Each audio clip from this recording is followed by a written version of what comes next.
벌써 7년 전 이야기가 됐습니다. 대통령 탄핵이라는 사상 초유의 그야말로 결정적인 역할을 했던 것은 단연 언론, 그 언론의 끈질긴 추적 보도였다고 볼 수 있습니다.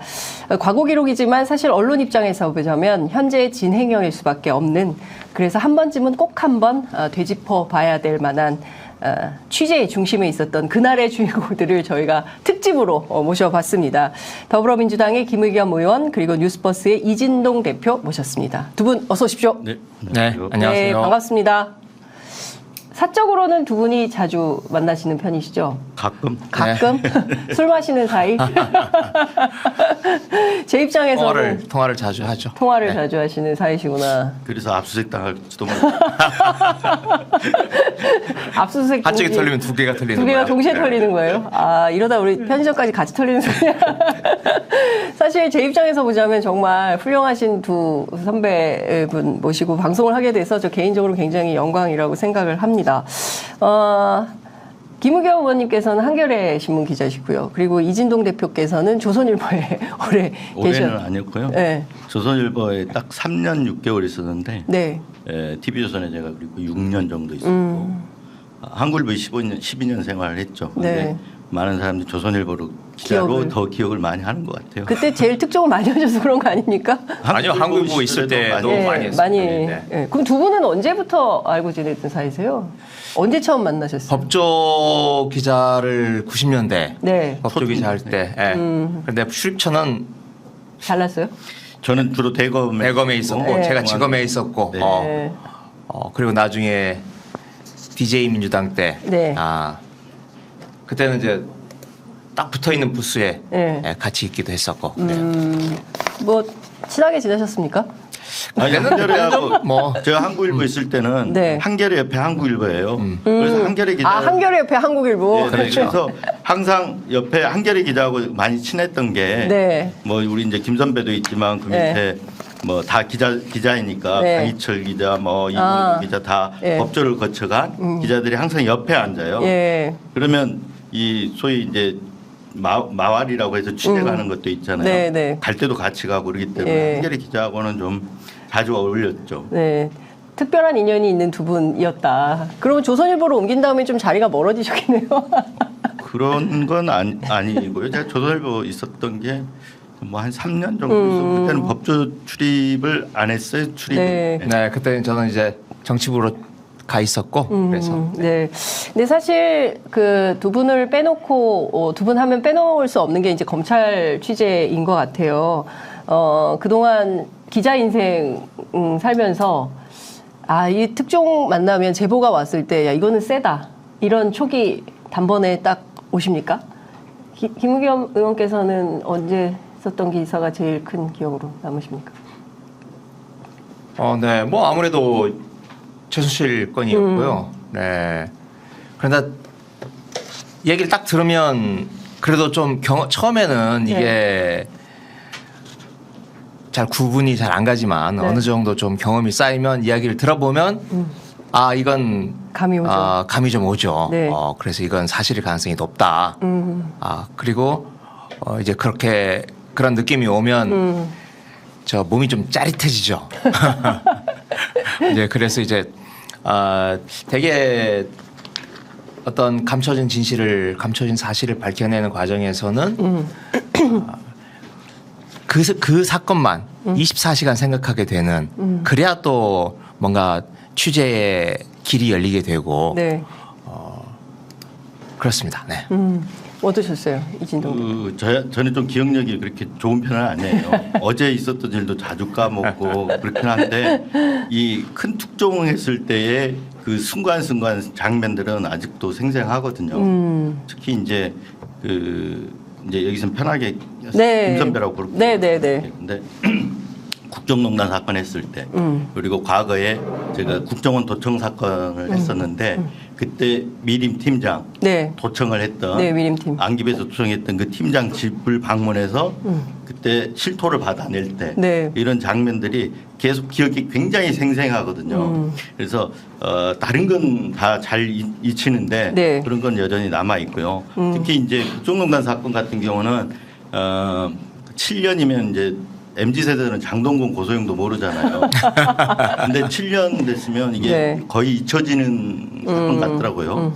근데 저는 뭐 김 선배도 마찬가지겠지만 엊그제 같아요. 그 생생한 장면들은 몇몇 장면들이 있는데 네. 그 중에 이제 대표적인 게 김 선배랑 잊지도 않은 날짜도 9월 2일 날. 9월 네. 9월 2일. 예, 그날 이제 고발 사주 특종을 예. 했던 날이기도 예. 해요. 그래서 예. 안 잊는데 예. 대낮에 소주 10병을 깠던 일이 있죠, 둘이. 둘이 앉아서 대낮에 소주 10병. 와, 엄청난 인연이시다. 각 5병씩. 각 5병씩. 네. 세면서 드십니까? 그러니까 지금 말씀 들어보니까 사실 솔직히 말씀드리면 취재 현장에서 진짜 그야말로 독한 기자들이다. 예, 그 굉장히 진짜 한번 붙들면 놓지 않는 어떤 끈질긴 집요함 이런 게 있는 기자들이다. 그래서 이렇게 특종을 성사시킬 수 있는 어떤 힘, 뭐 그런 게 있었던 게 아닌가 싶은데 굉장히 우수에 젖어 계세요. 지금. 지금 아니 9월 2일 이야기를 하니까 그때 얘기하니까 네, 저는 아직까지는 기억을 못 하고 있었는데 이진동 기자가 지금 최순실을 취재해서 네. 지금 쌓아놓고 있다, 쟁여놓고 있다라고 하는 사실을 알고 네. 그런데 TV조선에서 그걸 보도를 못하는 상황에서 제가 이제 국어를 하러 네. 팁을 달라고 네. 취재를 하러. 이제 그동안 취재해 놓은 걸 나한테 좀 달라라고 이제 부탁을 하러 간 입장이니까 네. 제가 잘 보여야 되잖아요, 이진동 기자한테. 그래서 저는 술을 잘 못 마셔요. 이진동 기자는 술을 잘 마시고. 네. 그래서 그 종로에 있는 어느 술집에서 이제 주거니 받거니 하는데 저는 이제 이미 목에 넘어갔어. 그런데 제가 잘 보여야 되니까 네. 계속 주거니 받거니 하다 보니 제가 용량을 초과했고 그리고 그때가 낮이었는데 한 2-3시쯤 헤어졌을 거예요. 네. 헤어지고 나서 저는 걸어서 광화문 앞까지 5호선을 타러 회사에 들어가려고 네, 네. 가다가 대낮에 그 교보문고 옆에 있는 어느 돌벤치에 누워가지고 네. 누워서 거기서 잠이 들었어요. 대낮부터. 그래가지고 예. 다음날 새벽에 깨가지고 네. 돌아왔던 그런 기억이 나서 지금 우수에 잠깐 젖었습니다. 그러니까 이 보통 인연이 아닙니다, 이게. 네. 예. 국정농단 사건의 네. 핵심은 미르케이 사건이에요.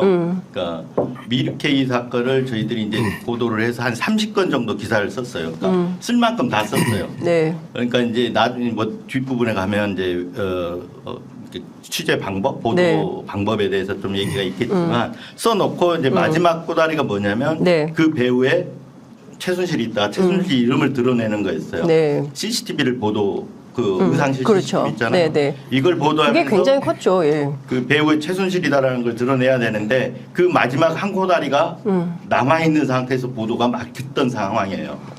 그때 이제 그 소문을 모 간부한테 검찰 간부한테 이제 듣고 네. 찾아와서 네. 사실 확인을 하는 거죠. 맞냐? 예. 예. 그래서 제가 있는 대로 다 확인을 해줬죠. 맞다. 맞다. 네, 예. 최순실이다. 그러니까 사실은 최순실이다라는 걸 알려주면 그 사건은 다 알려준 거나 마찬가지예요. 예. 그 그래서 최순실이라는 이름을 처음에 등장시킨 이런 건가요? 그렇죠. 그 다음에 이제 김 선배가 취재를 했겠지만 네. 최순실이라는 것 때문에 사실 이게 기사가 되는 거잖아요. 그래서 이 기사의 핵심은 사실 미르케이와 최순실이 각자 연관 없이 떨어져 있는 걸 붙여놓은 거거든요. 붙여서 연결을 이제 그 쭉 과정들을 야 이상하다 해서 그 두 재단이 이상하게 만들어졌고 돈을 이렇게 청와대에서 해서 거뒀다는 것까지 다 보도가 된 상황에서 네. 찾아온 거죠. 그러니까 취재를 하러 왔기 때문에 네. 저는 취재를 당한 거죠. 그래서 저를 아마 술을 일부러 먹였던 것 같아요. 술을 먹여서 빼내려고. 네. 그래서 뭐 알지만 그때 네. 이제 확인을 해줬고 네. 그 이후에 이제 취재하는 것도 한결의 몫이니까 네. 그래서 가서 제가 보기에는 또 근데 갔더니 한 일주일이면 기사가 나올 줄 알았는데 기사가 안 나오는 거예요. 네. 야 망했나 보다. 따로 준비를 이제 예. 저는 안에서 투쟁을 했죠. 네. 왜냐하면 그 술 먹고 간 그날도 저는 사장 방에 가가지고 네. 진짜 써야 된다. 네. 근데 그때 왜 명분이 있을 거 아닙니까? 회사에서 야 이건 안 돼. 최순실이라는 이름은 쓰면 안 돼. 그게 이제 뭐였냐면 네. 초기에는 그러니까 이게 아까 보도 방법을 얘기를 하는데 네. 뭐였냐면 기자들이 제일 먼저 취재를 해서 풀어낼 때는 가장 핵심적인 거, 가장 눈에 띄는 거, 주목도가 높은 것부터 보도를 하잖아요. 네. 그리고 그 다음에 이렇게 퍼져간단 말이에요. 근데 이 취재 방법은 조금 보도 방법은 달랐어요. 네. 주변 밑바닥부터에 올라오는 거거든요. 그래서 가장 중요한 최순실과 CCTV를 나중에 배치를 했어요.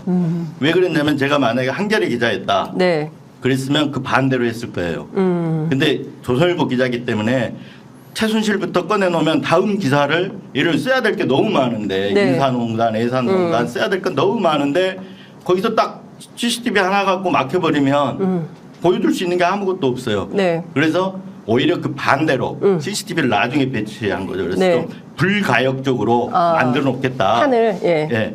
그러니까 내가 빛은 못 보지만 기사는 빛보게 만들겠다라는 그런 생각을 갖고 한 거죠. 근데 그 지점에서 김 선배가 찾아오니까 저는 좋은 거죠.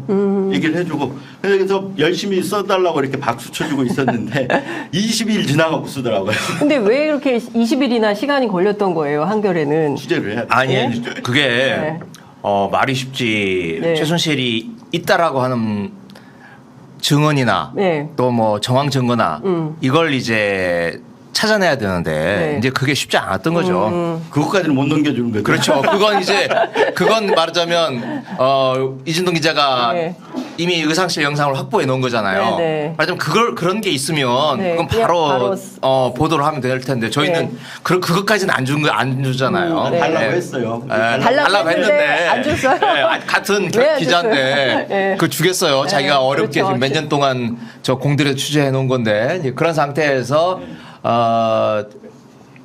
이제 관련성들을 있는 이야기들을 저한테 해줬는데 그것 가지고는 제가 최순실을 드러낼 수가 없더라고요. 그런데 이제 주로 우리 이진동 기자는 미르재단을 중심으로 해서 취재를 했어요. 미르 K 스포츠 뭐 근데 이렇게. 아까 지금 미르 K라고 말하는데 아까 지금 MZ 세대는 네, 잘 모를 뭐. 텐데 미르 재단과 K 스포츠 재단 두 개의 재단을 박근혜 대통령이 최순실을 통해서 예. 두 개의 재단을 만들고 예. 재벌들로부터 돈을 뜯어서 그 만든 재단인데 주로 이제 미르 재단과 관련된 보도를 했고 그래서 제가 미르 재단을 취재를 해보려고 하니까 관련자들이 저희들이 찾아가면 다 도망가 버려요. 이미 싹 훑고 지나가 버렸잖아요. 네. 이진동 기자 그 팀이.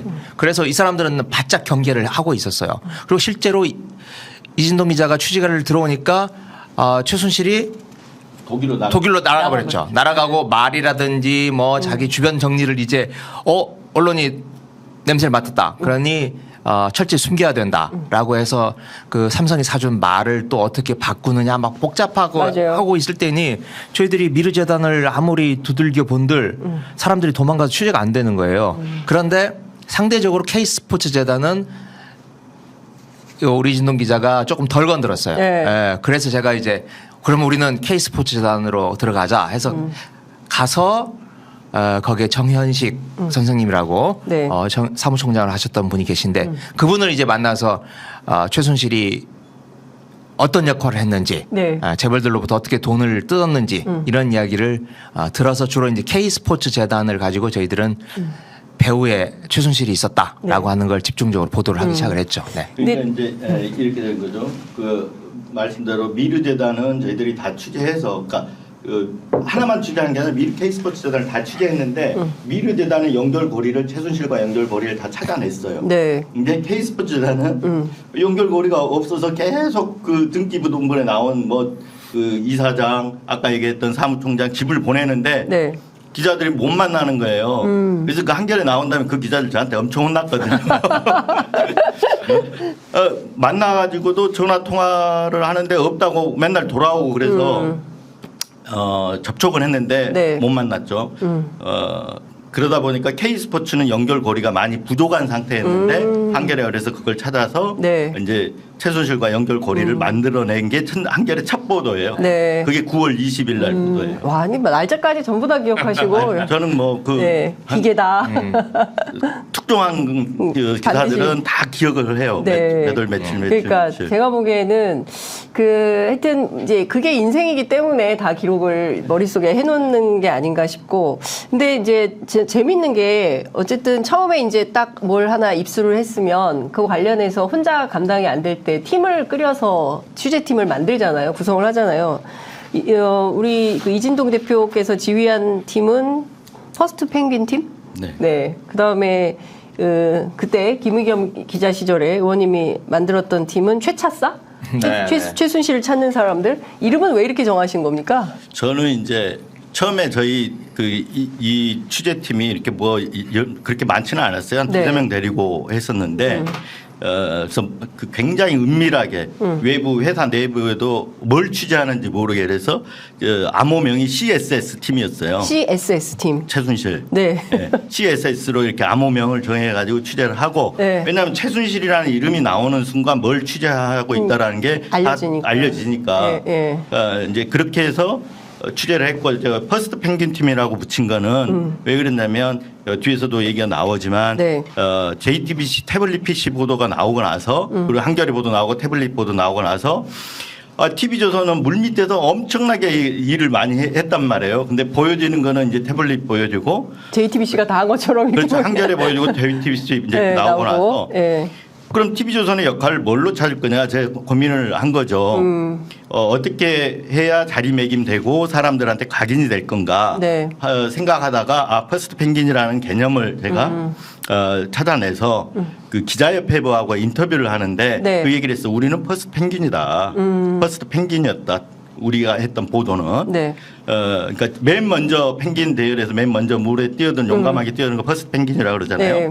그래서 거기에 빗대서 제가 퍼스트 펭귄이라는 얘기를 쓰니까 후배 기자들이 그럼 우리 펭귄 팀으로 하자. 그래서 그 이름이 이제 나중에 펭귄 팀이라고 이렇게 만들어진 거예요. 그런 거구나. 한겨레는요? 네. 저희는 이제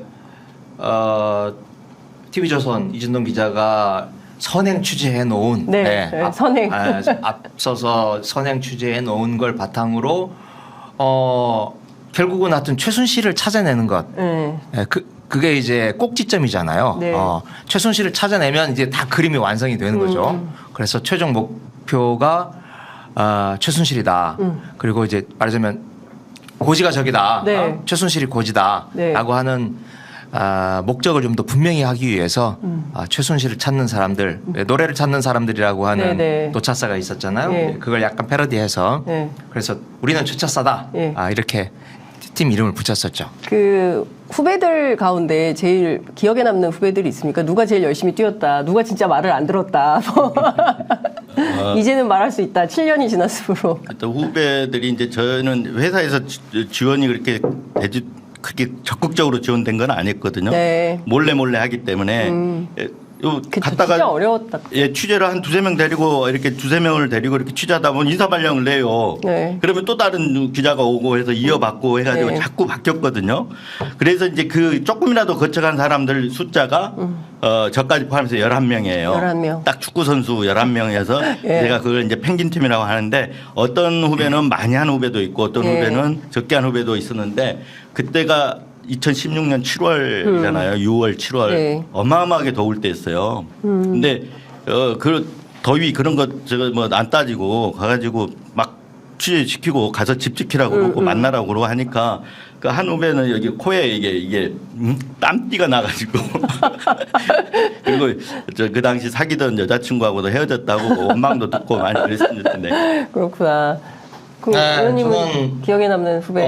TV조선은 이제 바뀌었는데 저희는 처음부터 끝까지 물론 나중에는 좀 붙긴 했습니다만 세 명이 있었어요. 류익은, 하우영, 방준호 이렇게 세 명이 있었는데 첫 물꼬는 방준호 기자가 그 최순실을 터줘서 저희들이 한결 수월하게 취재를 할 수 있었고 고생은 아마 마음고생은 하우영이가 제일 많이 하지 않았을까 싶은데 나중에 이제 막 불이 붙기 시작을 하고 쟁점이 박근혜 대통령의 7시간.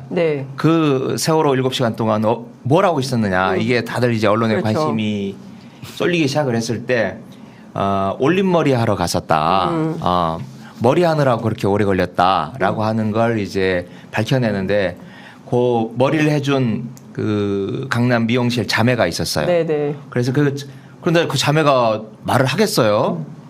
그러니까 그날 세월호가 침몰을 하던 그날 그 시간에 청와대에 들어가서 머리를 하고 있었다라고 하는 답을 얻어내기 위해서 물론 제가 이제 쪼은 것도 있지만 네. 하호영 기자가 맨날 며칠을 그냥 거기서 그냥 뻗치기를 한 거예요. 그냥 미용실 들어가서 미용실 손님 그 자리에 앉아서 예. 많이 쳐다보고 불쌍한 비 맞은 저 강아지 마냥 그렇게 맨날 며칠을 하니까 네. 이분이 안 됐는지 나중에는 말은 못 하고 물어보니까 그냥 고개를 이렇게 끄덕끄덕여서 저희가 기사를 쓸 수 있었던. 네. 이제 헌신적인 노력이 있었다. 지금 뭐 속보가 하나 들어와가지고 이것부터 제가 좀 말씀을 여쭙고 또 이어가야 될 것 같습니다. 윤석열 대통령이 검찰총장 시절에 받았던 징계 있습니다. 정직 2개월 징계 취소해달라고 소송을 냈는데요. 항소심에서 승소했다는 보도가 윤석열 대통령이 이겼다고요? 그렇습니다. 예. 법무부 장관 상대로 냈던 소송 징계 처분 네네. 취소 소송인데요. 원고 패소 판결했던 원심 뒤집어 엎고 윤 대통령에 대한 법무부의 징계 처분을 취소한다. 이렇게 밝혔습니다. 어떻게 보세요? 이 결과에 대해서. 뭐 저는 그렇게 생각합니다. 그러니까 누구나 다 알지만 네. 아마 앞으로 이게 불공정의 상징이 될 가능성이 높습니다. 불공정의 상징이 될 가능성이 왜냐하면 정상적인 재판 절차를 거쳐서 네. 윤 대통령이 승소를 했다면 네. 그야 뭐 다 국민들이 인정하겠지만 이거는 원고 윤석열 피고 한동훈으로 진행된 재판이었지 않습니까? 그러니까요. 그래서 뭐 다들 알지만 침대 축구하듯이 소위 말하는 약속 대련을 한 거죠. 예. 법무부는 소극적으로 의무 방어전에도 못 미칠 정도로 소극적으로 돼 있고 네. 대응을 했고 증인을 신청을 해야 됨에도 불구하고 박은정 검사 감찰을 했던 박은정 검사가 나 불러달라고 했는데도 안 불렀죠. 원피고 양쪽에서 다 안 불렀잖아요. 네. 그만큼 이게 재판 절차 자체가 네. 불공정하게 진행돼 왔기 때문에 네. 저는 이기고도 이게 역사에는 불공정 사례로 기록될 거라고 생각합니다. 네. 의원님께서 어떻게 보세요? 네. 이제 박은정 검사 반면에 예. 자신들에게 이제 원고죠. 네. 윤석열 대통령 측의 변호인은 엄청난 서류를 법원에다가 내요. 네. 그리고 증인도 많이 불러서 윤석열 대통령 편을 들어주는 예. 증인들을 불러서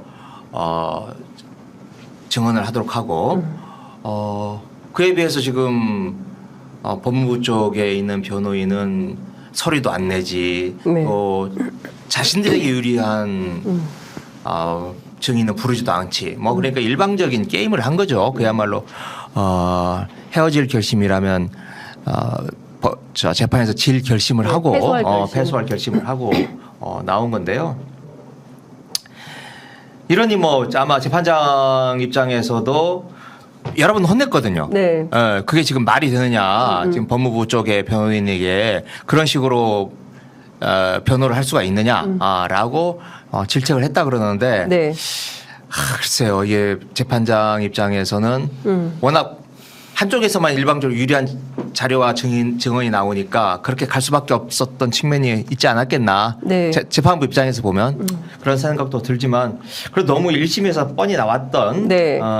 자료와 증거들이 있는데 또 이렇게밖에 그 결론을 못 내나라고 네. 하는 또 참 씁쓸함이 있습니다. 그러니까 지금 어쨌든 검사징계위에서 인정했던 징계 사유들이 있지 않습니까? 채널A 사건 관련해서 감찰 수사방해한 거, 그 다음에 이제 또 하나는 판사 네. 사찰 문건 이런 거 정직 2개월 정당하다 이렇게 1심에서 판결했는데 이걸 뒤집어 엎어서 그러니까요. 또 그게 둘다 재판부 자신들에 대한 사찰이잖아요. 그러니까요. 예.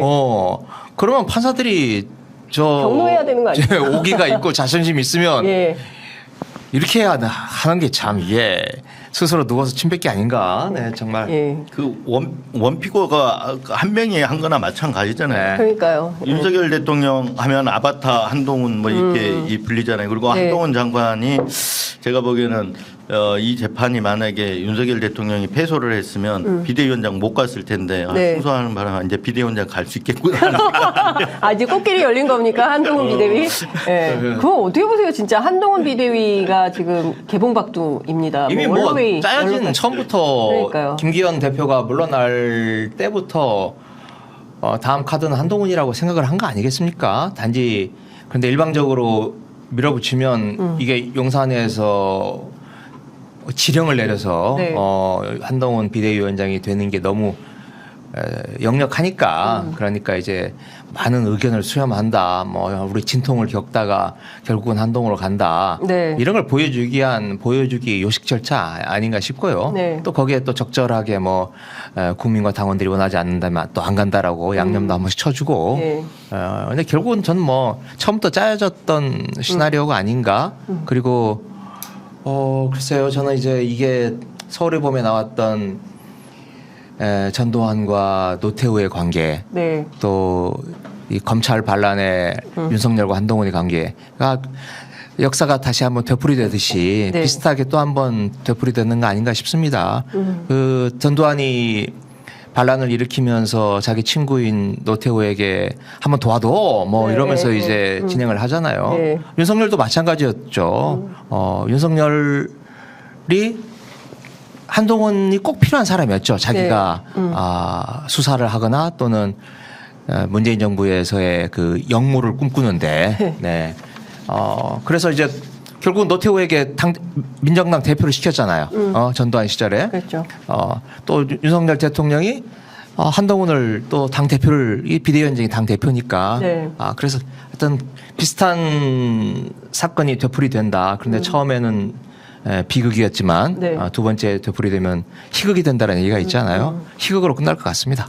아니 근데 그래요? 희극 끝나는 희극. 희극 코미디로. 블랙 코미디로. 아니 근데 사실 이분들이 그 박근혜 국정농단 특별수사했던 수사팀이잖아요. 그러니까 저는 그 검찰 오랫동안 출입하고 취재해 보셨기 때문에 세칭 검찰 DNA라는 게 도대체 어떤 건지, 그러니까 뭐 누가 보더라도 좀 공정과 상식에 안 맞는 행동들을 하고 있는 거 아닙니까? 그 납득할 수 없는 일들이 날마다 벌어지고 있습니다. 그러니까 윤석열 정부에서는 특히나 뭐 무슨 뭐 정부 기관장이 막 겸직을 하고 막 이런 일들이 벌어지고 있는 거 아닙니까? 그래서 도대체 이걸 어떻게 해석해야 되는지 국민들께서 알겠다. 검찰 정권이 뭘 하고 싶어 하는지는 알겠다. 그러나 이 사람들이 어디까지 이렇게 하려고 하는지에 대해서는 견적이 잘 안 나온다라는 답답증이 있습니다. 이진동 대표께서는 어떻게 보세요? 아까 이제 서울의 봄 언급이 됐는데 네. 서울의 봄에서 나오는 하나의 신군부 네. 뭐 군벌이라 그래야 되나? 그 군 군벌? 사조직 있잖아요. 예, 예, 사조직. 예. 그걸 이제 하나회라 그러잖아요. 네. 그러니까 일명 뭐라 하자면 정치군인이라 그랬어요. 그렇죠. 예. 거기에 비견해서 정치검사. 윤석열 사단 네. 하나에 비견될 수 있고 일명 저는 그래서 정치 검사라고 이렇게 규정할 수가 있겠다 예. 이렇게 생각을 합니다. 그래서 아까 검찰 일반의 문제라고 이렇게 볼 건 아닌 것 같고요. 네. 정치 검사, 정치 검찰의 문제다 이렇게 봐야 될 것 같고 네.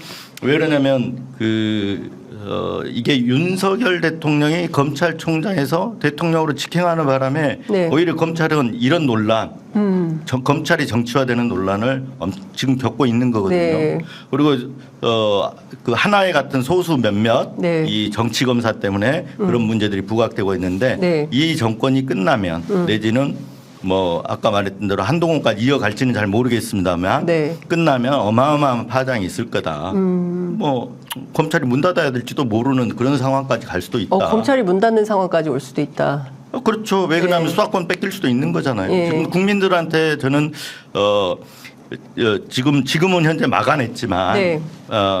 문재인 대통령 시절에 있었던 그런 어떤 움직임들에 대해서 개혁 조치에 대해서 막아냈지만 네. 다음번에는 국민들이 충분히 수용할 수 있을 정도가 될 수도 있다고 봅니다. 지금 윤석열 대통령과 한동훈 장관의 하는 행태라든가 네. 이런 걸 본다 그러면 더 이상은 검사들이 이 정치 검사가 나오면 안 되겠다 생각하면 국민들이 동의할 수 있다고 봅니다. 저는. 네. 윤석열에 이어서 한동훈까지 이어지는 노태우가 대통령 되는 시대를 봤던 것처럼 그렇게 될까요? 그렇게 전망하십니까? 그래도 네? 벌써 지금 40여 몇 년이 지나지 않았습니까? 네. 예. 제가 처음은 비극이지만 다음은 희극으로 끝날 거다라고 말씀드렸던 것은 네. 노태우로 이어진 건 비극이었잖아요. 네.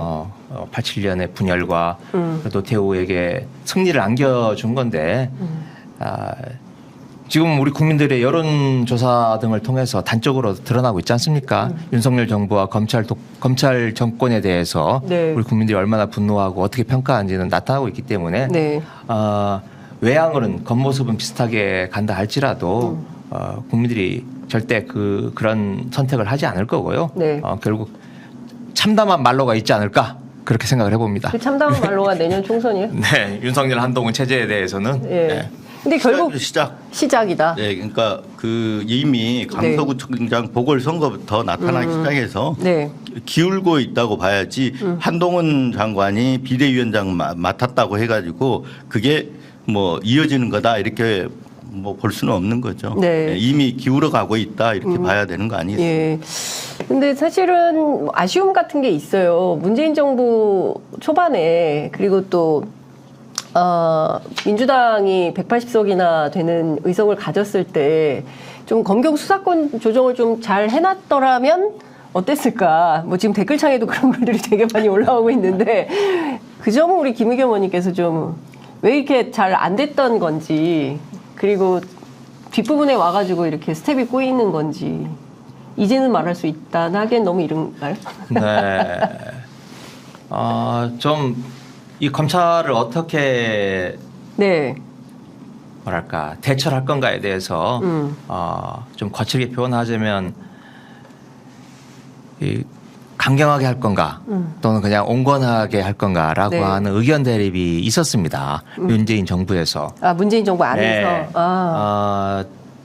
뭐 이걸 좀 거칠게 한번 비유를 하자면 네. 우리 안에 쇠창살 안에 지금 맹수가 한 마리 있어요. 검찰이라고 할 수도 있고 윤석열 검찰총장이라고 할 수도 있는데 그 갇혀 있는 맹수가 지금 막 날뛰고 있는데 저 맹수를 추미애 장관식으로 단칼에 제압을 하자. 이렇게 생각하는 사람이 있었고 네. 그러기에는 너무 위험하다. 우리가 말하자면 단칼에 제압하려고 자칫 잘못 건드렸다가 선불 맞은 호랑이 마냥 막 날뛰고 우리를 깨고 뛰쳐서 나올 수도 있다. 이런 이제 그러니 그냥 굶겨서 힘을 빼자. 네. 이렇게 좀 서서히 점진적으로 생각하는 사람이 있었는데 네. 견해차가 있었던 거죠. 그리고 이제 결국 이제 후자 쪽으로 네. 정부가 선택을 했던 건데 하여튼 결과론적으로는 맹수가 우리를 뛰쳐나와서 그냥 온 세상을 어지럽힌 네. 그런 꼴이 되고 말았죠. 네. 그러면은 문재인 정부가 실패한 거네요.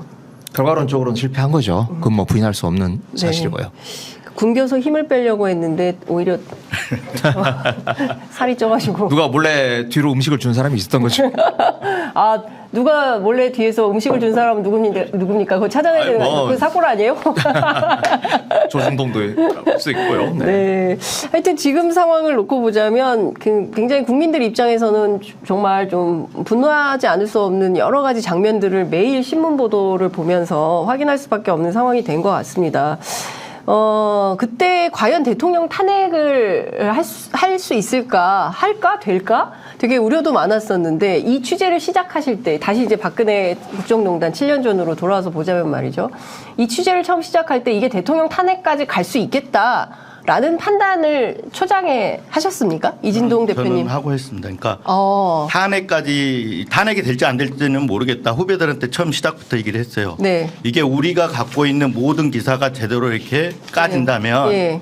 분명히 박근혜 대통령에 대해서 하야하라는 목소리, 퇴진 목소리와 내지는 탄핵 이 움직임이 나올 거다. 네. 여기까지는 예측을 하고 네. 취재를 시작을 했고 네. 그 대신 전제가 우리가 갖고 있는 모든 기사들을 다 따져야 한다. 네. 그래서 이제 그만큼 이제 후배들 취재를 시킬 때 좀 네. 게으름 피거나 좀 힘들다고 나자빠져 있으면 네. 이렇게 엄중한 취재를 하는데 왜 그러냐 이렇게 독려하고 격려할 때도 네. 그런 얘기들을 많이 했었습니다. 예. 굉장히 매력적인 선배셨을 것 같아요. 아, 근데 엄청 야, 또 엄청 또 세게. 야, 조지는 후배들 막. 그 근데 후배들이 네. 우리 이진동 기자로부터 지도를 받는 후배 기자들이 아니, 그러니까 엄청 많이 혼내요. 혼내는 엄격한 선배인데 네. 또 그러면서도 참고 일을 할 수밖에 없는 게 그렇게 혼내는 게 다 자기들한테 살이 되고 피가 되거든. 그래서 힘들면서도 그 우리 배울 진동 점이 있는 선배다. 기자와 함께 예. 일을 하는 데에서 보람과 긍지를 느낀다고 네. 후배 기자들이 네, 얘기하더라고요. 알겠습니다. 후배 얘기가 나왔으니까 그런데 네. 그때 언뜻 생각나는 게 한 후배가 지금 여전히 TV조선에 있는데 이재준 기자라고 그 네. 친구가 그 당시 차은택이라는 네, 있었죠. 있었잖아요. 네. 아유, 진짜. 근데 네. 그 자기 스승을 갖다가 문화부 장관에 앉혀놓고 네, 다 최순실 맞습니다. 백으로 해서 앉혀놓은 네, 거잖아요. 네. 그리고 자기 외삼촌을 교육문화수석을 시켰어요. 네. 근데 이게 외삼촌인지 아닌지를 소문만 들어가지고 모르니까 가서 네. 확인을 해라. 그래서 보니까 갔다 와요.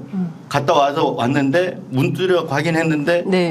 와서 저한테 보고하기를 외삼촌인 것 같습니다. 그래요. 그래서 제가 엄청나게 혼냈어요. 야 외삼촌이면 외삼촌이고 아니면 아닌 아니지. 거지. 같다는 인 것 뭐냐. 같다는 게 어딨냐 다시 가. 몇 번을 갔어요. 네. 몇 번을 가서 그걸로 엄청나게 혼내키기도 했었는데 네.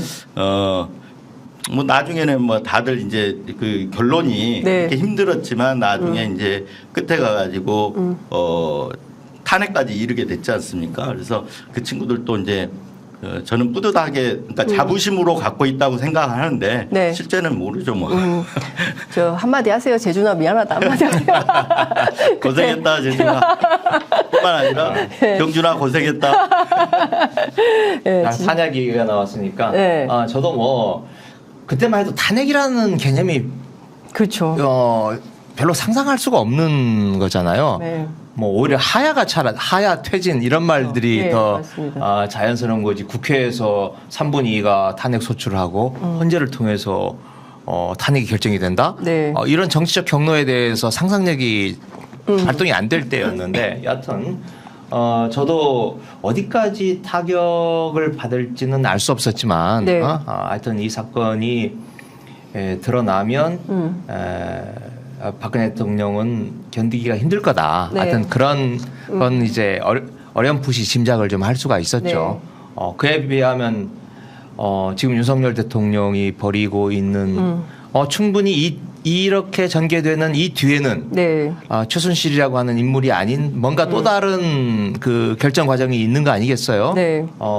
이런 것들이 만천하에 드러난다면 그리고 만천하에 드러나기 위해서는 총선에서 야당이 압승을 해서 이제 윤석열 정부가 이제 완전히 기울었구나. 네. 레임덕에 들어갔구나라는 그런 분위기가 형성이 된다면 여기저기서 이 방언 터지듯이 네. 말할 분들이 증언들이 많이 쏟아져 나올 것이다 이렇게 네. 생각이 듭니다. 그러니까 그러면 지금 2016년, 2017년 그때 엄청난 국민들의 5개월 동안 단 한 주도 쉬지 않고 주말을 헌납하면서 촛불 집회를 하면서 이제 완전히 그 탄핵 국면으로 만들어버렸던 시민혁명 공간이 있었는데요. 윤석열 정부에서도 그런 상황이 벌어질까요? 방금 이제 예. 김 선배 얘기를 했는데 네. 박근혜 대통령 탄핵은 정치적 무능 그리고 그 소위 말하는 국정농단이라고 하는 위법적 탈선 행위 예. 있잖아요. 그 비선한테 뭐 인사자료도 주고 뭐 예. 주고 이런 것에 대한 어떤 헌재가 이제 중대한 네. 위법으로 보면서 국민의 신임을 무엇보다 국민의 신임을 배신했다는 거거든요. 네. 그러면 윤석열 대통령도 그걸 적용해 보면 네. 아직 드러나지 않았지만 그 지지율이 계속 떨어지고 있다면 네. 그 국민의 신임을 배신하는 행위가 뭘로 나타나 지지율로 나타나잖아요. 네. 그래서 그런 문제들 이제 그 엊그저께 듀얼백 문제도 있고 그랬지만 여러 가지 네. 이제 이런 것들이 표출이 되고 네. 드러나지 않았던 그리고 밝혀지지 않았던 문제들이 표출이 된다 그러면 저는 뭐 그런 어떤 여론이 형성될 수 있다 이렇게 생각을 하거든요. 네. 사실 그 이제 미르케이 사건만 해도 네. 박근혜 대통령은 이제 거기 직권남용하고 강요, 네. 그러니까 기업에서 미르케이 재단에 이제 돈을 받았잖아요. 네. 그게 이제 미르케이 사건인데 그 헌재 결정문 보면 거기에 대해서 기업 활동 자유 침해라고 돼 있어요. 이번에 재벌 총수들을 갖다가 도열시키고 뭐 항상 그 수행하게 하고 떡볶이 술 먹이고 먹고. 떡볶이 먹고 이런 것들이 그 속에 들어가다 보면 기업 활동 자유 침해로 연결될 수도 있다. 저는 이렇게 생각하거든요. 네. 그래서 물론 그리고 이번에 이제 그 김건희 여사 뒤울병 문제 이런 것도 나오지 않았습니까? 네. 그러니까 결국은 지지율이 떨어져서 그런 것들이 하나씩 문제가 된다면 다 탄핵 사유가 될 수 있다. 그러니까 탄핵까지 이르를지는 모르지만 탄핵 네. 사유로는 갈 수 있다 이렇게 보고 있습니다. 네, 탄핵 사유로 갈수 저는 있다. 지금 박근혜 대통령 탄핵 과정에 여기저기 이제 말하자면 그 인화 물질이 있었던 거잖아요. 네. 그 중에 몇 개가 터져서 탄핵이 됐는데 지금 아직 불이 안 붙었다 뿐이지 그런 인화 물질들은 윤석열 대통령의 지난 1년 5개월 남짓 기간 동안에 여러 개 뿌려져 있다. 네. 얼핏 기억나는 것만 해도 지금 양평고속도로 또 도이치모터스 수사는 왜 한번 부르지도 못하고 저렇게 되고 있는지 네. 또 뭐 지금 박정훈 대령 네. 건이라든지 뭐 여기저기 있지 않습니까? 그 과정에서 윤석열 대통령 부부가 네.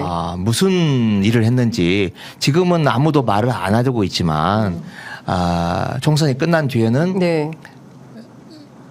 말이 나오기 시작할 것이다. 그러면 하나하나가 다 탄핵 사유가 되는 거죠. 예. 근데 이제 그리고 그건 또 언론과 정치인들이 제 역할을 또 해내야 될 거고요. 제가 지금 이제 지금 두 분 선배 나오셨으니까 제가 그 좀 여쭤보고 싶어요. 그러니까 언론의 역할인데요. 그 박근혜 국정농단 시절에는 이렇게 훌륭한 두 선배께서 총대를 메고 후배들 야단쳐 가며 때로는 좀 어르기도 하고 이러면서 이제 쭉 취재를 이끌어 오신 겁니다. 그래서 이렇게 세상을 바꿀 수 있는 큰 역할을 하셨다고 저는 생각을 하는데 지금 상황을 보면 일단 좀 우선 대통령실에서 프랑스 파리 술자리 관련해서 술자리가 아니라 저녁자리다. 그 다음에 김건희 여사 명품백은 이미 김은혜 홍보수석 시절에 다 정리된 것이므로 답변하지 않겠다라고 신임 대변인이 또 얘기를 했어요. 그리고 뭐 지금까지 드러나지 않았다고 말씀을 하시지만 대통령 녹음 파일이 나오고요. 그 김건희 여사가 명명백백하게 명품백을 받는 장면이 나온 겁니다. 이걸 무슨 뭐 몰카 취재 얘기하지만 몰카 취재는 이미 이진동 우리 그 대표께서 보도를 하셨던 원래 거잖아요. 카메라가 아니고 CCTV입니다. CCTV가 죄송합니다. 예. 죄송합니다. CCTV였구나. 그렇죠. 예. CCTV는 되고 몰래카메라는 안 되는 거. 하여튼 뭐 그건 별건으로 하고 어쨌든 좀 국민들이 보기에 증거라고 범직한 내용들이 나오고 있는데 최근에 우리 언론들의 보도를 보면 뭐뭐라면 뭐뭐라고 했다. 라는 식의 인용 보도, 따옴표 저널리즘에 갇혀 있고 거기에서 확장된 비판 보도를 하고 있다고 볼 수 있을까요? 어떻게 보십니까? 그러니까 이제 좀 박근혜 최순실 국정농단 사건 때는 네. 저희 얘기를 좀 많이 한 것 같아서 좀 그렇습니다만은 이 출발점 자체가 네. TV조선 때가 있을 때 그 기자들이 엄청나게 많은 보도를 해놨었어요. 아까 말했지만 네. 그 교육문화수석이 차은택의 외삼촌이다. 네. 그리고 문화부 장관은 스승이다. 이런 것들 다 하나하나 팩트거든요. 네. 그게 그 팩트가 밝혀진 토대 위에서 그 다음부터 보도가 시작됐기 때문에 대부분의 이제 그 상당히 높은 수준의 보도가 이루어지는 반면에 네. 지금은 이걸 파헤치려고 누군가는 해야 되는데 네. 그런 게 없으니까 결국은 따옴표 저널리즘으로 가고 있는 거 아닌가 이렇게 생각이 되고요. 네. 그 당시도 그 전에도 그랬었어요. 따옴표 저널리즘이라는 비판 많이 들었었죠. 맞아요. 네. 네. 특히 이제 정치부 기사에서 그런 게 많이 나오는데 그거는 정치라는 게 말로 이렇게 하는 게 또 정치잖아요. 그렇다 보니까 그런 측면도 있다고 봅니다. 예. 저는 뭐 여러 가지 이유가 있겠지만 네. 이진동 효과 아닌가 이런 생각도 듭니다. 이진동 효과. 그러니까 조중동 네. 우리나라의 메이저 언론에서 이게 첫 시발이 됐잖아요. 네. 그래서 어떤 결과가 나타났냐면 정권이 바뀌었어요. 조선일보 입장에서 보면 자기들이 세우고 지키고 해야 될 정권을 자기 손으로 죽인 꼴이 되는 거예요. 네. 그리고 그 부작용이 네. 조선일보 입장에서 부작용이 굉장히 컸죠. 네. 예. 그래서 아마 그 뒤에 들어선 문재인 정부에 대해서 그렇게 저주를 퍼붓고 아주 극악하게 공격을 해댔던 이유 중에 하나는 네. 이런 극우 보수 진영에 대한 어떤 빚진 감정 이걸 되갚기 위한 네. 그런 전 성격도 과정이었다. 있었다라고 네. 저 생각을 합니다. 그래서 훨씬 더 철저하게 그냥 느슨하게 놔뒀다가는 느슨하게 그래 언론의 자유 중요해 그래 너희들 마음대로 취재해 네. 라고 놔뒀다가는 또 어떤 사고가 일어날지 모른다 네. 라고 하는 경각심을 이 메이저 언론들에서 훨씬 더 저는 경영진과 그 데스크들이 훨씬 더 좀 강하게 갖고 있고 그리고 그런 분위기를 만들어가면서 취재 의혹 자체 일선에 있는 현장 기자들의 취재 의혹 자체를 그냥 아예 꺾어버리는 그런 문화가 만들어진 거 아닌가 싶고요. 이게 아니 그 언론사 내부의 문제라면 네. 또 외부적으로는 이명박 박근혜 시절만 해도 언론 탄압 통제를 한다고는 했지만 그게 이제 그 종편이라든지 네. 메이저 조중동에게 특혜를 주는 방식으로 가는 거지 어떤 언론에 대해서 물론 뭐 KBS, MBC, YTN 사태가 네. 있긴 했습니다마는 지금처럼 아주 노골적으로 이렇게 억압하고 탄압하고 네. 직접적으로 손해를 주는 그런 형식의 탄압은 아니었거든요. 예를 들면 제가 이제 예를 들면 이번 제가 이정섭 검사 네, 네. 취재를 하지 않았었겠습니까? 그래서 제가 이제 근데 제가 국회의원을 해보니까 국회의원은 확실히 한계가 있어요. 그 이런 취재를 하는 데 있어서 기자보다 한계가 기자보다 한계가 있죠. 왜냐하면 물어볼 수가 없잖아요. 네. 물론 이제 국회가 좋은 점이 있어요. 뭐 네. 자료를 요청해서 받고 뭐 이런 네. 건 있는데 예를 들면 아까 외삼촌 얘기 나왔잖아요. 네, 네. 그럼 기자는 가서 외삼촌 맞아요? 라고 물어볼 수가 있는데 네. 우리는 네. 그걸 물어보는 방식이 자료를 어디 행안부에 요구해가지고 근데 자료. 그걸 자료를 안 주잖아요. 여하튼 한계가 있는데 네. 이제 그러다 보니 이제 언론사하고 같이 협업을 해보려고 네. 저희들이 했는데 안 하더라고요. 그러니까 언론사들이 안 하는 언론사들이 안 해요. 안 하는 이유는 뭡니까? 왜 안 해요? 이제 딱 이 사건은 아닌데 다른 어떤 사건 같은 경우에도 한번 하려고 그랬더니 네. 제가 이런 게 있는데 제보가 들어왔는데 한번 같이 해보자 그랬더니 그 얘기를 듣자마자 선배 우리 회사 망하게 하려고 그래요? 뭐 이런 반응이 나와요. 네. 네, 그래서 이제 그건 그만큼 윤석열 정부의 눈치를 보는 거죠 언론사들이.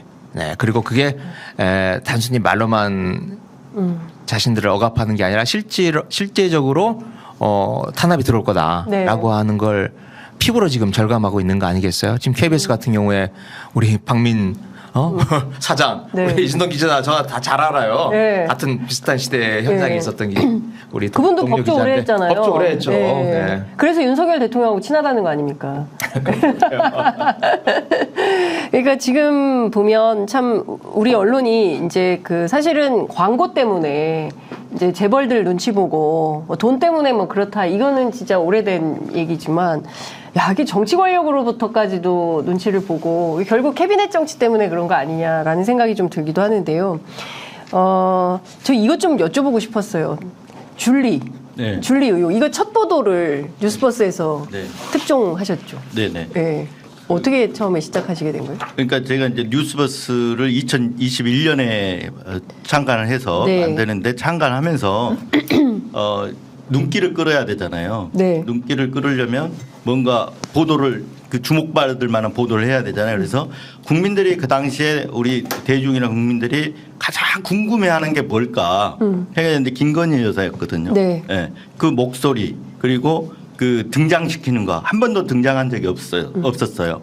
그래서 제가 이제 줄리다. 그러니까 그때는 줄리가 아니었어요. 그때는 뭐 줄리라고 했고 유튜브에서 나오긴 했지만 네. 김건희 여사다라고 생각하고 김건희 여사를 취재를 해야 되는데 뭘로 취재할까 고민하다가 과거에 제가 그 정택택 씨 관련 네. 기사 쓴 게 있었거든요. 그래서 그때 김건희 여사가 위증 요구를 관련자한테 위증 요구를 한 게 있어요. 그래서 그거를 다시 확인을 해서 기사를 써야 되겠다. 네. 생각하고 김건희 여사를 이제 접촉을 이제 후배 기자에게 시켰는데 날짜를 정해준 게 언제냐면 6월 그때가 29일일 겁니다. 네. 날 이제 윤석열 대통령 정치 출마, 네. 대권 도전 선언을 하는 날이거든요. 그날 그걸 한다는 걸 알고 이제 인터뷰가 이루어지겠구나 싶어서 딱 출마 선언이 끝나고 15분 뒤쯤에 전화를 해라. 네. 그럼 무조건 받는다. 그리고 첫 질문 이렇게 하고 첫 번째부터 한 3개 정도 질문 주고 나머지는 그다음에 얘기하면 술술 풀어내서 해라. 라고 이제 하고 사실은 아까 위증 교사한 거에 대한 확인 취재를 하는 거였는데 네. 그 확인 취재를 하기 위해서 이제 했는데 그분이 워낙 열이 받아 있던 상황이었던 것 같아요. 유튜브 관련해서 줄리라고 나오니까. 예. 그래서 거기에 대해서 해명을 나는 줄리가 아니다라고 해명을 하면서 네. 1시간 정도 한 3, 40분을 얘기를 했다고 해요. 그래서 제가 가져와 봐라 그래서 듣고 그러면 지금 줄리가 아니다. 나는 줄리가 아니다. 이게 육성 목소리잖아요. 네. 이걸 기록해 두자라고 네. 해서 그거를 이제 다음 날 아침자 그러니까 6월 29일에 했으니까 윤석열 대통령 정치 선언이 6월 30일 아침에 보도가 되잖아요. 네. 6월 30일 아침에 같이 보도를 하자. 같이 보도하자. 왜 그러면 다른 쪽은 윤석열 대통령이고 이쪽은 저희는 김건희 그러면 누구한테 이게 더 주목도가 쏠리는지 한번 보자. 예. 그래가지고 아침에 보도를 했는데 보도를 보다 보면 녹음이 있다는 걸 나오거든요. 네. 그래서 제가 다른 데서 협조 요청이 오면 그 파일을 주려고 다 잘게 썰어가지고 한 4개 정도를 만들어 놨어요. 네. 근데 아무도 안 오더라고요. 그리고 한 2시간쯤 지나니까 네. 저 이제 한겨레 아까 우리 네. 저 같이 취재했던 그 강희철 기자가 그때 네. 이제 유튜브 담당하고 있었는데 네. 달라고 요청이 왔어요. 네. 그래서 한겨레다 줬죠. 그 대신 네. 저희들은 뉴스버스라는 이름을 알려야 되니까 뉴스버스 제공이랑 꼭 써달라. 네. 확실하게 써달라라고 제공을 했는데 네. 한겨레가 그때 대박을 쳤어요. 그걸로. 한겨레가 대박을 대신. 하여튼 근데 지금 상황을 보면 그때는 최순실 씨였다면 지금은 김건희 여사에 사람들이 많이 주목을 합니다. 그러니까 뭐 비단 명품백 뭐 이런 것도 있지만 여러 녹음 파일을 통해서 확인된 내용을 보면 주어가 내가거든요. 내가 집권해 보니, 내가 이 자리에 있어 보니, 뭐 저하고 함께 남북 관계 좀 해보시죠, 목사님, 뭐 이런 등등의 표현들을 종합해 볼 때. 그리고 또 일각에서 V1, V2 얘기를 하고 말이죠. 그리고 선출되지 않은 권력이 전면에 나서서 했을 때에 우리는 경험을 갖고 있는 건데 여기서 터진다고 보십니까? 김의겸 의원님 어떻게 보세요? 네. 일단 윤석열 대통령이 뭘 아무리 잘못된 행동을 했다 할지라도 그건 이제 통치권자니까 네. 얼마든지 합법적인 외양을 갖출 수 있지만 김건희 여사는 지금 무슨 일을 하는지 잘 모르잖아요 지금. 네. 그리고 아무리 엉망이라 할지라도 그래도 우리나라 선진국에 진입한 우리나라에서 벌어지는 일인데 상식적으로 납득할 수 없는 일이 벌어지면 그건 누군가가 이런 결정을 엉뚱한 사람이 이런 네. 결정을 내렸겠구나라고 지금 공백으로 놔두고 있는 게 굉장히 많은 거죠. 네. 용산으로 이사 가고 용산을 꾸미고 뭐 용산에서 여러 가지 일들이 벌어지는 과정에서 납득이 안 가는 일. 네. 이건 이제 다들 지금 여당 내에서도 지금 네. 국민의힘 내에서도 이상한 인사가 일어나면 이건 김건희 여사의 낙점이겠거니 이렇게 지금 생각을 하고 있는 거 아니겠습니까? 네. 이번에도 금감원이었나요? 금감위였나? 인사에 대해서 금융위원회 네. 네. 언급이 있어요. 언급이 있었지 않습니까? 뭐 그런 식으로 그러니까 뭔가가 밝혀지면 네. 뚜껑이 열리면 그건 이제 김건희 여사와 관련된 박스에서 튀어나오지 않을까 싶은 겁니다. 총선 결과에 따라서 네. 묻혀있던 것들이 튀어나올 가능성이 있죠. 왜냐하면 지금은 윤석열 대통령이 9월 검찰이거든요. 네. 그래서 재벌 총수들이 왜 이렇게 과거에는 안 그랬잖아요. 네. 2인자를 보내기도 하고 다른 CEO를 네. 보내기도 하고 그랬는데 지금은 자기들 다 직접 가잖아요. 찍히면 카카오처럼 된다. 이런 생각. 찍히면 카카오처럼 된다. 아니 그 공개석상에서 대통령이 어느 기업을 지명을 해갖고 얘기를 하는 전례가 예. 있었습니까? 없었어요. 맞습니다. 예. 그렇게 됐을 때 그런 찍힘을 당하면 안 된다. 그리고 나중에 검찰 수사에 타겟이 되면 안 되잖아요. 예. 그래서 그런 걸 알기 때문에 재벌 총수들이 가가지고 서 있는 거 아니겠습니까? 그래서 마찬가지로 이제 그런 총선에서 만약에 결과에 따라서 네. 그런 힘 빠짐 현상이 가속화가 되면 네. 하나씩 묻혀 있던 게 터져 나올 거고 그 가운데 하나는 뭔가 기폭제가 있을 수 있다. 그게 아까 이제 김건희 여사 건일 수도 있고 네. 윤석열 대통령 본인 것일 수도 있고. 본인 것도 있다. 그러니까 제가 있다는 게 아니고 혹시 본인 예. 것일 수도 있고 본인의 뭔가 있을 수도 있고. 네. 그 저녁마다 술 드시잖아요. 네. 그래서 뭐가 또 어떻게 터져 나올지도 모르는 거고. 그리고 김건희 여사 것일 수도 있고 기폭제가 나오면 네. 상당히 그 곤란한 상황이 될 수 있다 이렇게 보는 거죠. 네. 그리고 사실 이번 디올백 사건이 함축한 의미는 그거잖아요. 특별감찰관 제도 안 했잖아요. 네. 제2부속실 안 했잖아요. 그거 없이 그냥 자유롭게 하겠다.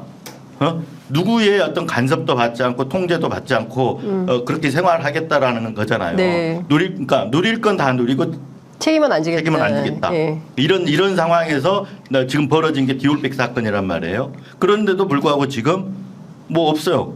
하다못해 민정수석실을 다시 만든다, 부활시킨다든가 이런 얘기도 지금 없어요. 네. 이제 할지는 모르겠습니다만 뭔가 내부적으로 지금 한동훈 비대위원장이 되면 네. 그런 제안들을 저는 할 거라고 보는데 네. 설마 특별감찰관 친윤 언론에서는 특별감찰관 만들라 그러는데 특별감찰관까지 저는 안 갈 거라고 봅니다. 예. 의원님은 어떻게 보세요? 특별감찰관 문재인 정부도 없었기 때문에 뭐 우리한테 왜 요구하냐 이런 얘기도 하거든요.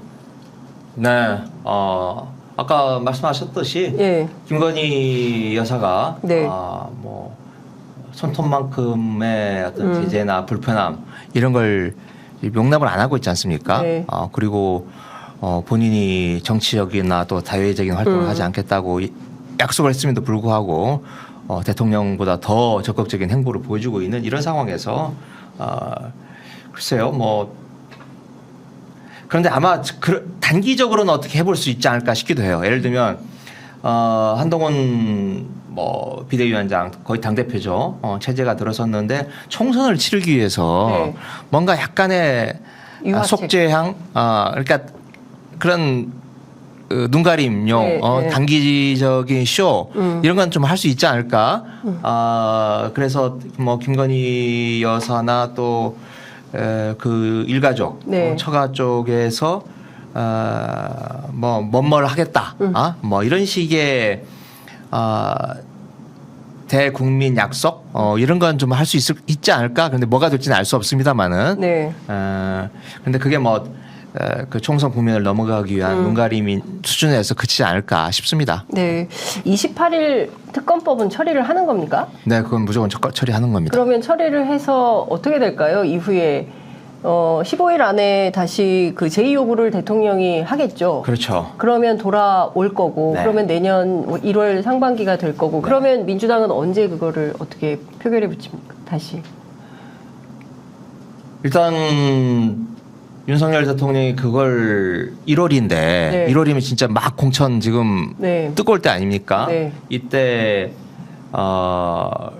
반려를 한다. 이거 사실 쉽지 않은 결정이죠. 그래서 그냥 그냥 지금까지 노란봉투법이나 뭐 방송사법을 반려하듯이 네. 거부권 행사하듯이 그런 식으로 거부권 행사하지 못할 테고 뭔가 제가 보기에는 국민적인 대국민 쇼가 한번 있을 거다. 그 대국민 쇼. 패키지로 같이 아마 가지 않을까 네, 싶은 거고요. 그리고 이제 그렇게 돌아오면 그렇다고 수용하지는 않겠죠. 네. 그러니까 거부권 행사해서 돌아오면 그때부터 굉장히 복잡한 정치적인 게임이 시작되는 거죠. 민주당으로서는 이제 떡을 우리 손에 준 거예요. 그거예요. 네. 그래서 근데 이걸 민주당이 그럴 때 좀 실수를 많이 하잖아요. 떡을 쥔 상태에서 민주당이 네. 실수를 늘 했기 때문에 불안합니다, 국민들이. 정교하게 잘해야죠. 네. 네. 그래서 언제 처리해야 된다라고 하는 국회법상의 조문이 없으니까 네. 이걸 들고 네. 제일 저희한테 유리한 시점에 저희들이 국회에서 다시 한번 통과를 시킬 수 있는 거죠. 그래서 공천권 문제를 놓고 여당이 복잡하고 시끄럽고 그래서 공천 탈락자들이 나오고 뭐 이런 시점에 저희들이 다시 국회에서 처리를 하면 3분이 넘길 수 있지 않을까요? 뭐 22명만 넘어오면 그렇죠. 네. 된다. 그게 18명 아니에요? 22명, 182명. 18명.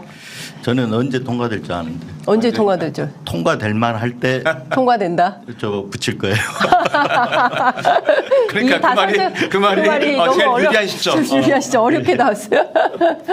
근데 이제 중요한 것은 이 국면에 대해서 국민들이 이제 납득할 수 없는 상황이 계속되고 있고 이거를 좀 바꿔야 된다. 윤석열 정부의 국정 기조의 변화를 계속 다 요구를 하고 있는 건데. 오랫동안 검찰 취재해오신 촉으로 볼 때 윤 대통령이 이 기조를 바꿀까요? 내 잘못했다. 이렇게 하면 큰일 나겠다. 나라 어렵게 되겠다. 내가 바꿔야겠다라고 결심을 할까요? 저는 선언은 그렇게 할지 모르지만 안 바뀝니다. 절대 안 바뀝니다. 네, 절대 안 바뀐다. 왜냐하면 바뀔 것 같았으면 이미 이미 진작에 바뀌었고 바뀌었겠죠. 이태원 참사나 오송 참사 때 이미 사과할 것 같았으면 다 사과를 했고 네. 국민들한테 위로하고 해야 되는 거 아닙니까 대통령이. 근데 할 것 같았으면 다 했는데 네. 지금까지 안 하고 있다는 거는 앞으로도 안 바뀐다. 네. 보고 있습니다. 한동훈 장관한테 김건희 특검법 물어보면 어떻게 답변할까요? 한동훈 장관하고 좀 각별하시잖아요. 우리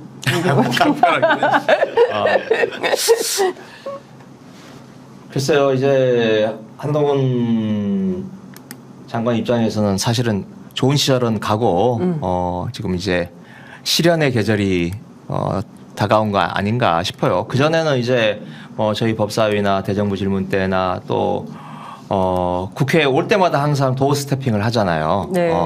그리고 그건 어찌 보면 자신의 무대에서 자신이 짜놓은 각본 속에서 화려한 그 주연 배우로서의 역할을 할 수 있었다면 정치판은 또 전혀 다르거든요. 네.